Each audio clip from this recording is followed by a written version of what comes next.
પણ હું અંગત રીતે એવું માનું છું કે દીકરીનું ઇન્ડિપેન્ડન્સ એનો આત્મવિશ્વાસ છે, એનું સન્માન છે, અને એ સન્માન એને મળવું જ જોઈએ. એને ન મળતું હોય તો એ માટે એના માતા પિતા એને સપોર્ટ કરવો જોઈએ, પણ એને બગાડવી ન જોઈએ. રોજ એની માં ફોન કરીને એમ પૂછે તારે ઘેર શું બનાવ્યું?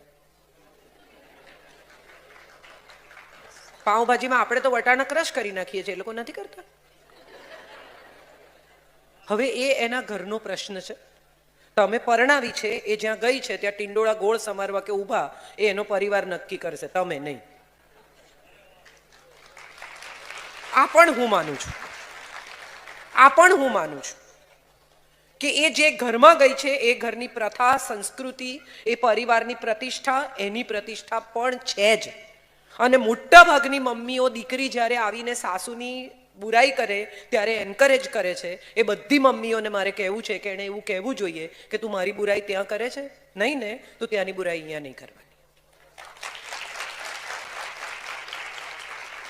ઇક્વલ કોને કહેવાય? આને ઇક્વલ કહેવાય.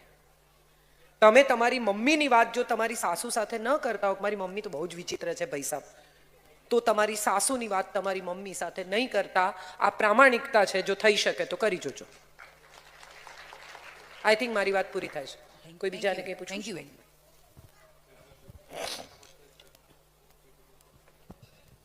હવે પછીના પ્રશ્ન માટે આવકાર છે આપનો.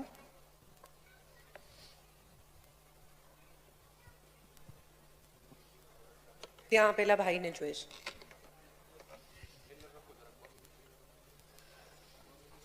જી નમસ્તે કાજલબેન. નમસ્તે. ખૂબ જ સરસ વક્તવ્ય હતું આપણું. Thank you. અને આપે જે વિષય લીધો કે સંબંધ છે કે એને કેવી રીતે સારી રીતે જીવી શકાય, પણ હવે એવી બી પરિસ્થિતિ હોઈ શકે કે સંબંધમાં કાંઈક બગાડ થયું હોય ફોર વોટ એવર રીઝન્સ, તો એમાં હવે એ સ્ટેજથી એને ઇમ્પ્રૂવ કરવું હોય તો આપના શું એ વિશે અભિપ્રાયો તો છે? આ જ બધી વાત છે ભાઈ. દાખલા તરીકે સંબંધમાં કોઈ પ્રશ્ન ઊભો થયો છે તો ક્ષમા કરો, પ્રેમ બતાવો, સ્વતંત્રતા આપો, તમારા તરફથી તમારી ઇન્ટિગ્રિટી બતાવો. આ જ વાત છે. આમાં આ જ ફોર્મ્યુલા બગડેલા સંબંધને સુધારવામાં પણ કામમાં આવે છે. મોટા ભાગના લોકો એવું માને છે કે સંબંધ એકવાર બગડી ગયો પછી નહીં સુધરી શકે. મારે બધાને કહેવું છે કે એવું નથી હોતું. બંને લોકો પરસ્પર, પિતા પુત્ર, મા દીકરી, સાસુ વહુ, પતિ પત્ની, ભાઈ બહેન, ઇવેન્ચ્યુઅલી સંબંધ સુધારવાની ઈચ્છા ધરાવતા જ હોય છે. પ્રશ્ન માત્ર એટલો છે કે પહેલ કોણ કરે છે. મારો અહંકાર એટલો બધો છે કે હું સોરી નહીં કહું. કાંઈ વાંધો નહીં, તું ન કહે, હું સોરી કહીશ. માફ કરનાર હંમેશા મોટો હોય છે, આવું આપણે મોટી મોટી ફિલોસોફીમાં કહીએ છીએ, પણ એકચ્યુઅલી જ્યારે પરિસ્થિતિ આવે ત્યારે આપણે કરતા નથી. માફી માગનાર છે ને એ માફ કરનાર કરતા પણ મોટો છે, એવું હું તો માનું છું. અને કોઈની પણ માફી માગી શકાય, આવું હું દ્રઢપણે માનું છું. આપણાથી નાના, મારા એમ્પ્લોયી, મારા મિત્રો, મારો પરિવાર, મારા કોઈ પણ, ગમે તે જગતમાં કોઈ પણ હોય, જો તમને એમ લાગ્યું કે તમારી ભૂલ થઈ છે તો દિલ ખોલીને માફી માંગી લો. અને મને વિશ્વાસ છે કે જો તમારી માફીમાં સચ્ચાઈનો રણકો હશે ને તો સામેની વ્યક્તિ તમને માફ કર્યા વગર રહી નહીં શકે. આ પણ એક સત્ય છે. હા, વાત પતાવવા માટે જો તમે માફી ભાઈ ચાલ મૂકને, સોરી યાર, એ સોરી નથી. વાત નહીં પતાવતા, સાચા દિલથી, પૂરા હૃદયથી, તમારી ઇન્ટિગ્રિટીથી માફી માંગો કે ભાઈ યાર સોરી, ભૂલ થઈ ગઈ, આઈ ડિડન્ટ મીન ઇટ. વાત પૂરી થઈ ગઈ. અને આપણા બધાનો પ્રશ્ન શું છે? તો આપણા બધાનો પ્રશ્ન એ છે કે આપણે જ્યારે ગુસ્સે થઈએ છીએ ને ત્યારે આપણી જીભ પર કંટ્રોલ નથી રહેતો. બધાનો, મારો પણ હવે નથી, પણ મારો પણ એક સમયમાં આ પ્રશ્ન હતો કે મારું મગજ જાય ત્યારે મને ખબર જ ન પડે કે હું શું બોલું છું. પછી મને કોઈ રેકોર્ડ કરીને સંભળાવે તો મને એમ થાય કે હા આટલું બધું ખરાબ હું બોલી ગઈ. I don't mean it.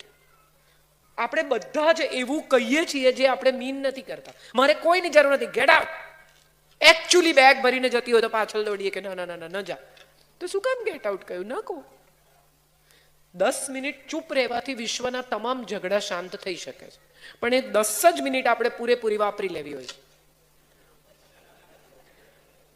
10 minute જો વ્યય કરી નાખીએ ને ઝઘડામાં, 10 જ મિનિટ બગાડો ઝઘડામાં, આવું હું તમને કહું છું, તો ઝઘડો થશે જ નહીં. પણ આપણી મજા શું છે કે આપણે 10 જ મિનિટ પૂરેપૂરી વાપરવી છે, એને બોલવા જ નથી દેવા. કેટલી બધી વાર મેં એવું જોયું છે કે ફોન પર લોકો વાત કરતા હોય ને તમારું સાંભળે જ નહીં. ના પણ હું શું કહું છું, અરે યાર મને બોલવું છે, મને સાંભળો 1 મિનિટ. શું સાંભળી પણ લો. જ્યારે ક્ષમા કરો ને ત્યારે એ કદાચ ગુસ્સે થાય, એ તમને કહે એ બધું જે એને આટલા વખતથી આટલા દિવસથી કહેવું છે, તો 10 મિનિટ સાંભળી પણ લેજો. શક્ય છે એ 10-15 મિનિટનો ક્રોધ એનો પણ આટલા દિવસથી દબાયેલો જે પણ હશે, સંતાન, ભાઈ, બહેન, નીકળશે તમે જ્યારે સોરી કહેશો ત્યારે, કે હવે સોરી કહેવા આવે છો, આમ છે તેમ છે. સાંભળી લેવું, શું ફરક પડે? આપણે સંબંધ સુધારવો છે તો સુધારવાનો. આ જે કોઈ તમે તો બધા ધરતીકંપમાંથી પસાર થયા છો ને સૌથી ખરાબ રીતે પસાર થયા છો. એ પછી ધરતીકંપ પછી જો ભુજ બેઠું થઈ શકે અને આવી અદ્ભુત સમૃદ્ધિ પાછી આવી શકે, આખું નગર ફરી વસી શકે, તો એક સંબંધ ફરી ના વસી શકે?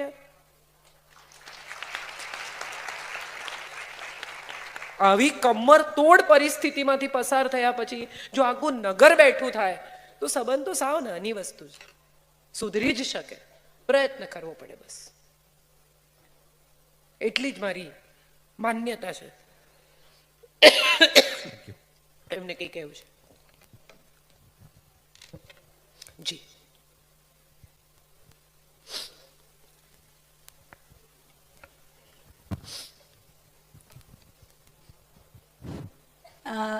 તમે કીધું કે પતિને પત્નીની બેસ્ટ ફ્રેન્ડ કોણ છે યાદ નથી હોતું. પતિને બધી ફ્રેન્ડના નામ યાદ હોય પણ બોલવા જ્યારે ખૂટાઈ જાય. આપણે જોક મારવા છે તો અહીંયા આવો. આપણે પ્રશ્નોત્તરીની વાત છે. જી, જી, sorry, શું પ્રશ્ન શું છે એ કહો. ના બસ એ જ કહેવાનું હતું કે એટલે તમને ખાલી અટેન્શન જોઈએ છે ભાઈ, તાળીઓ એમના જોક પર. Thank you. Thank you so much. જી પ્લીઝ. આપણે ક્વેશ્ચન આન્સર સુધી સીમિત રહીશું, કમેન્ટ્સ કારણ વગરની નહીં કરીએ. મેમ મારો ક્વેશ્ચન આ છે, my Gujarati is little weak. Any language. In English. So we always say કે છોકરાઓ નાનાઓ છે, દે આર રોંગ, તો એમને પ્યારથી સમજાવો. What if your grand parents because of their thinking, because society એટલી પેટ્રિયાર્કલ છે, એના વિચાર એવા જ છે, correct? You can't change it after 75 years. એ પ્યારથી સમજે નહીં, બિકોઝ ego comes in the way. નાના કેવી રીતે મને સમજાય? એન્ડ ઇફ ગુસ્સો કરીએ તો એ પણ ગલત છે. So what would be the solution there? Tolerance. According to me, that's the only option you are left with. Because they are at a point where they are partly beyond repair. They have lived their life on their terms, they have lived their things in their own way. They have managed, they have proven.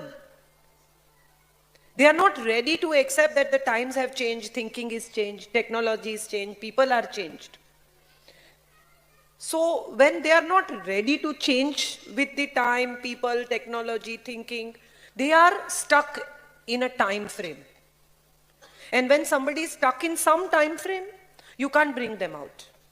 So either you go to that time frame and deal with them, and if you cannot, then tolerate them. I'm sure that's, if you love somebody so much, you can always tolerate. ન સમજે એટલે શું કરે? કઈ ઘરમાં કચરો તો નહીં ફેંકતા હોય એમ કાગળિયા. That is very irritating, where you feel કે ભાઈ આવી રીતે આ કઈ ડસ્ટબિન છે. નાની નાની વસ્તુઓમાં એ એમનું ધાર્યું કરાવે. જે હું માનું છું લગભગ બધાની ફરિયાદ હશે વૃદ્ધ લોકો સાથે કે એ લોકો નથી સમજતા. પણ એકચ્યુઅલી આઈડિયલ પરિસ્થિતિ એ છે કે એ લોકો નથી સમજતા એ તમે સમજી જાઓ ને. એ આઈડિયલ પરિસ્થિતિ છે. મારા પિતા સાથે મારી મા મારી સાથે રહી. મને ખબર છે કે કેટલી બધી જગ્યાએ મને એમ થાય કે તને એસિડિટી થાય છે, તું ન ખા સાંજે અથાણું. હવે આ એની કાળજી છે, પણ હર રિએક્શન સમટાઈમ્સ વુડ બી તું મને રોકનાર કોણ? તારા ઘરમાં અથાણું નહીં ખાઉં, જા પોતાની બાટલી જુદી લાવે. આઈ સમટાઈમ્સ વન્ડર કે ખરેખર અથાણાનો પ્રોબ્લેમ છે? તને ખરેખર એવું લાગે છે કે હું આ ઘરમાં તું અથાણું ખાય છે અને મારું અથાણું વપરાઈ જાય છે, એવો મને પ્રશ્ન છે? એવું તને તું દિલ પર હાથ મૂકીને મને કહે તને ખરેખર એવું લાગે છે? ત્યારે એ પણ એવું કે ના એવું નથી લાગતું. પણ like a child, probably they come back to an age where you cannot talk to them on a logical level. 3 વર્ષનું બાળક તમે મેળામાં લઈ જાઓ ને તમે આમાં હાથમાં ઉપાડ્યું હોય અને એને બધું જોઈતું હોય, એ તમને ધક્કા મારે ને બટકા ભરે ને હેરાન કરે ને તમને લાતો મારે ને, એને શું જોઈતું હોય કે મને ઉતારી દે. માને ખબર છે કે હું મૂકી દઈશ ને તો ખોવાઈ જશે. એટલે માં બટકાભર પણ સહન કરે, ધક્કા પણ સહન કરે, એના નોહર પણ સહન કરે, વાળ ખેંચે એ પણ સહન કરે, પણ એને છોડે નહીં. એને લોજિક નથી સમજાતું, માને સમજાય છે. So sometimes probably we need to become parents of our parents, and that's the only option left. હું તો ઘણીવાર એવું માનું છું કે પોતાના માતા પિતા થવાની સદભાગ્ય બહુ ઓછા લોકોને મળતું હોય છે. કે તમારા મા બાપ જેણે તમને ઉછેર્યા એના માતા પિતા થઈને એની કાળજી લેવી, એવું સદભાગ્ય ક્યાં બધાને મળતું હોય છે? અલ્ઝાઇમર થઈ જાય પેરેન્ટ્સને ઘણીવાર અને બધું ભૂલી જાય, એ તમને પણ ભૂલી જાય. ત્યારે પણ કેટલા વાલથી સંતાનો સેવા કરતા હોય છે, isn't it? So I feel કે તમારા માતા પિતા થવાનું તમને તક મળી છે એવું માનીને just let it be. Some things you cannot change. એમાંની એક પેરેન્ટ્સ છે. તમે તમારા મા બાપને ચેન્જ નથી કરી શકતા કે આ નથી જોઈતા, પેલા જોઈએ એવું મોલમાં ઉપલબ્ધ નથી. તમે તમારા સંતાન ચેન્જ નથી કરી શકતા. પતિ કરી શકો છો, પત્ની કરી શકો છો, પણ મા બાપ બદલી નથી શકાતા. સો જે મા બાપ, અને બીજું કે એમને એ જે કંઈ કહે છે ખોટું પણ નથી. સમટાઈમ્સ એ તમને બહુ પૈસા વાપરવા વિશે ટોકે ત્યારે એક સવાલ એવો આવીને ઊભો રહે કે એમણે ખૂબ કરકસરથી પોતાનું જીવન વિતાવ્યું છે. હવે તમે છબકલે પૈસા ઉડાડો છો, તમે 40 ઇંચનું ટીવી હવે નથી ગમતો, હવે 65 ઇંચનું, એ 40 ઇંચનું શું કરવાનું, તને જોઈએ તું લઈ જા. અરે કેટલાનું ટીવી આપી દીધું. એને માટે એ ટીવીની બહુ જ કિંમત છે, કારણ કે એને લાગે છે કે 20,000 રૂપિયા કોને કહેવાય, આ લોકોને કંઈ કિંમત નથી. તમને લાગે છે કે તમે મોટું જુઓ ને, પણ એને તો એ પેલા 20,000 રૂપિયા ગયા એનું દુઃખ છે, એને આ મોટા ટીવીનું સુખ નથી. હવે આને તમે કેવી રીતે મેચ કરશો? So the best part of the story is understand them, let it be. એટલે તો મેં કહ્યું મ્યુચ્યુઅલ અન્ડરસ્ટેન્ડિંગ. તારા છોકરા રોજ પિઝા ખાય છે, હવે એ ખાય જ છે. તમારા માટે ભાખરી બને છે ને, તમે આનંદથી ભાખરી ખાઓ. તમારા માટે બાજરીનો રોટલો બને છે ને, તમે ખાઓ. એ નથી માનતા, આ પણ નથી માનતા, તો તમે શું કરશો? કોને કોને મનાવવા જશો? So that is what I said કે tolerance is the only way out to be happy. હું ઘણી વાર કહું છું કે મારી શાંતિની કિંમત બોલો, હું ચૂકવવા તૈયાર છું. બાઈ રાખી લેવાથી શાંતિ મળશે, પૈસા આપી દેવાથી શાંતિ મળશે, ચૂપ રહેવાથી શાંતિ મળશે. કેટલાક લોકો ખબર છે બહુ દલીલ કરે, તમે કે એમ નથી આમ છે. તમે 1 કલાક દલીલ કરો ને, એ પછી એ નિરુત્તર થઈ જાય. એની પાસે લોજિકલ આર્ગ્યુમેન્ટ નથી, પણ એ ગાડીમાં બેસીને પહેલું વાક્ય એવું બોલે કે આમ થાય, એવું કંઈ હોય નહીં. એટલે એનો અર્થ શું થયો? તમે કલાકની દલીલ પછી પણ એનું મગજ નથી બદલી શકે. એ માને છે તો એ જ જે માને છે, એણે ખાલી તમારી સાથે દલીલ કરવાની છોડી દીધી. How does that help? Don't waste your time. Be happy. Enjoy as much as time you have with them. They are in good mood, you are in good mood. That makes the family happy. The more you argue, the more you try to change them, the more you try to force what you have in your mind better for them. Doesn't work. They don't find it better. They think you are kind of imposing things. You are trying to force them. Doesn't work. Let it be. સારું, ખાવાની કઢી ને પછી સાંજે પગ દુખે ત્યારે ડોલો લેવાની. Simple as that. આમાં કંઈ થઈ નથી શકતું. કેટલીક વસ્તુઓ બિયોન્ડ યુ હોય છે. એ બિયોન્ડ યુ થઈ જાય ને પછી આમ અહીંયા સુધી મારો હાથ જાય પછી હું નહીં પકડી શકું, તો નહીં પકડવાની. સુખી થવાનો આ રસ્તો છે, હું શીખી છું. તમારી સાથે શેર કરું છું. થાય તો કરજો, ના થાય તો કંઈ નહીં. Thank you so much. ફરી એકવાર આપ સૌનો આભાર. આટલી મોટી સંખ્યામાં તમે સૌ હાજર રહ્યા, આટલી શાંતિથી, આટલા સ્નેહથી મને સાંભળી. આપ સૌનો હાથ જોડીને હૃદયપૂર્વક આભાર માનું છું. પણ એક વાત તમને બધાને કહી દઉં કે આટલું બધું હું બોલી, આવો કાર્યક્રમ ચંદ્રકાંતભાઈએ અંજાર એજ્યુકેશન સોસાયટીએ અરેન્જ કર્યો. 6 દિવસ 6 વક્તાઓ આવશે, જુદી જુદી વાત કરશે. કશુંક ઇમ્પ્લિમેન્ટ કરજો. એમની મહેનત, એમનું આયોજન, અમારો પ્રવાસ બધું તો જ સફળ છે જો તમારી જિંદગીમાં નાનકડો ફેર પડે તો. માત્ર સાંભળીને ઘરે નહીં જતા રહેતા. બહુ સારું બોલ્યા એવું કરી અને ટીવી ચાલુ કરી અને સાવધાન ઇન્ડિયા ના જોતા. Thank you so much.